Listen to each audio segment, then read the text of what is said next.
You already know this is PUNSH Boxing, aka Mr. Moo. Shout himself. And ladies and gentlemen, y'all already know that the 147-pound division is all stacked up. Stacked up to the top. You know you got Errol Spence, Manny Pacquiao, Bud Crawford, Keith Thurman, Daniel Garcia, Sean Porter. Ooh, guys, you already know it's stacked up. And it's so interesting. Very intriguing division. Interesting, but as much interesting that the dudes in the top is... the dude that's coming up is just as interesting, ladies and gentlemen. And y'all already know, man, the future, the 147-pound division, goddamn, I'm going to say it. It is Vergil Ortiz and Boots Ennis. I believe that's going to be a future pay-per-view bout. I believe they're going to be the kings of the welterweight division. That is the cream of the crop in no time. Oh, yes. And I can tell you right now, I could put Vergil Ortiz and Ennis Boots versus any of the top dudes in the welterweight division, and they're going to hold their own. Yeah, I said it. They're going to hold their own. They're young, but they are hungry. And when you got hunger and youth on your side, hey, you already know things are highly possible.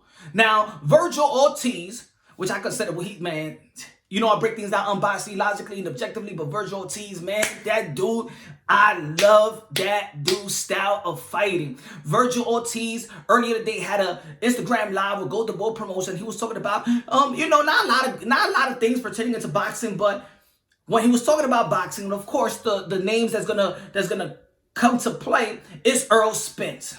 So he said he's gonna fight Errol Spence, Dallas, Cowboy Stadium.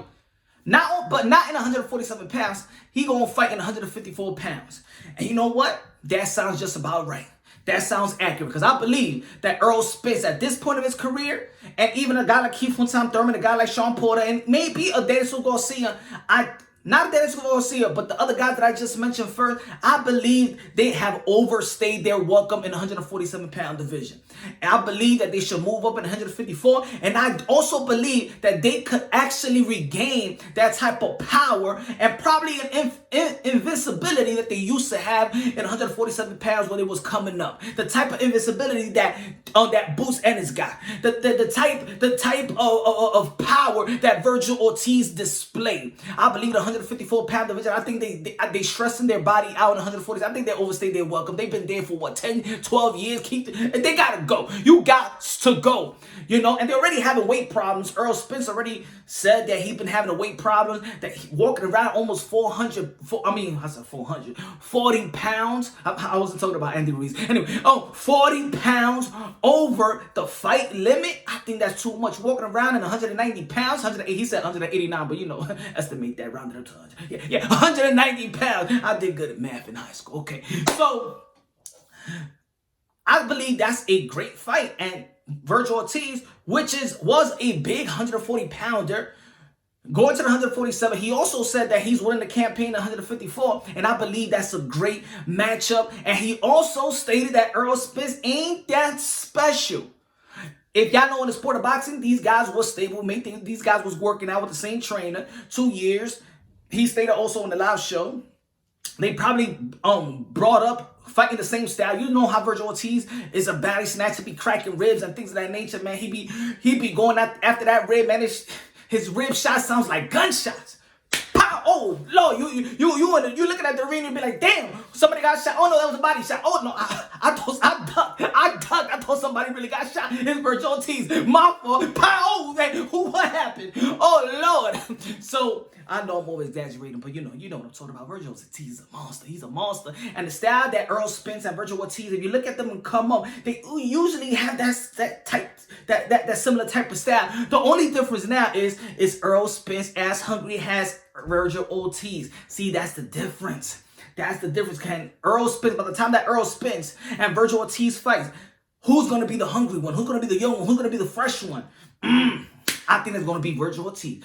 By the time that they fight, I'm not saying now. I'm not saying that Vergil Ortiz is going to beat Errol Spence now. I'm talking about in years to come. The more richer this guy gets, and we already know, man, we want to see how Errol Spence come back into form. God bless him. God bless his family. God bless his daughter. They got their daddy back. Because, of course, man, God did his thing in protecting Errol Spence. He's back. We're happy. He's going to continue his career. We're going to be praying for Errol Spence because it could be mentally, he probably took the hits. And he probably's okay now, but I'm gonna tell you like this: I had a friend that had a car crash, and yeah, when he came back from that, he was okay, but it really effed up his mind later on and later on. So we gotta keep praying for these guys. Matter of fact, keep praying for all these ladies, all these men and women that put their life on the line for pure entertainment. You may be seeing them good right now, but it plays in effect after when they get older in their career, and you know that plays into effect. You already know, man. They put their life on the line for pure entertainment. These guys are more modern day warriors, modern day gladiators. You already know.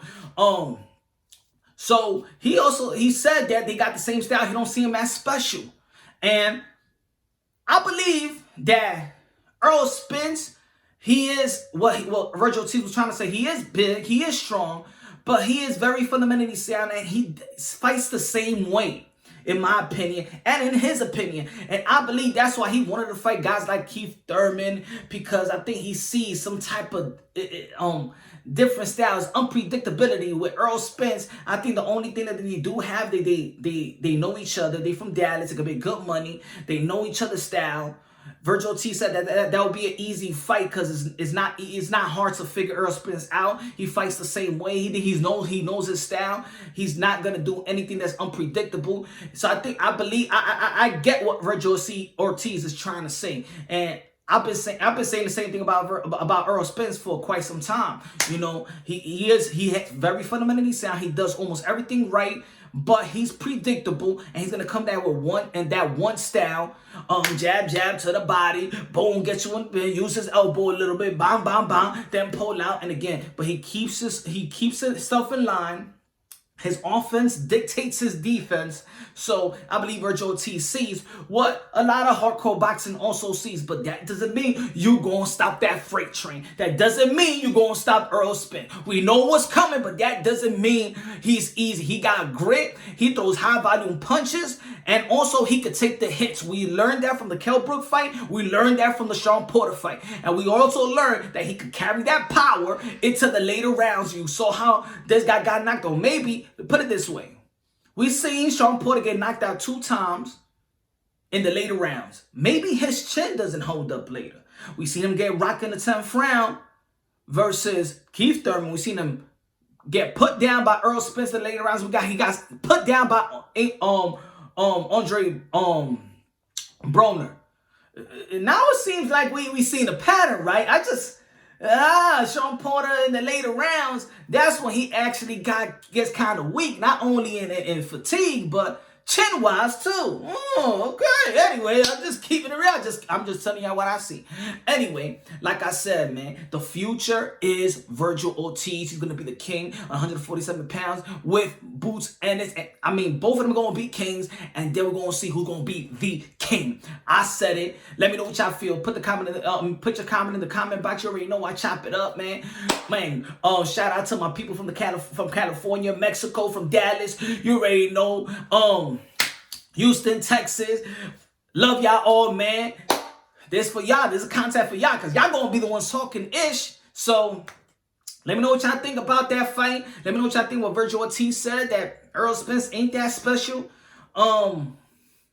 Them in 154 pounds. That's a good fight, y'all. That is a good fight. So y'all already know, man. Fight plus about equals true champion. That's the slogan. You already know, man. God first, everything second. Put God first in your life. I'm telling you, he is the best, man. That is my high. That is my high. God Almighty is my high.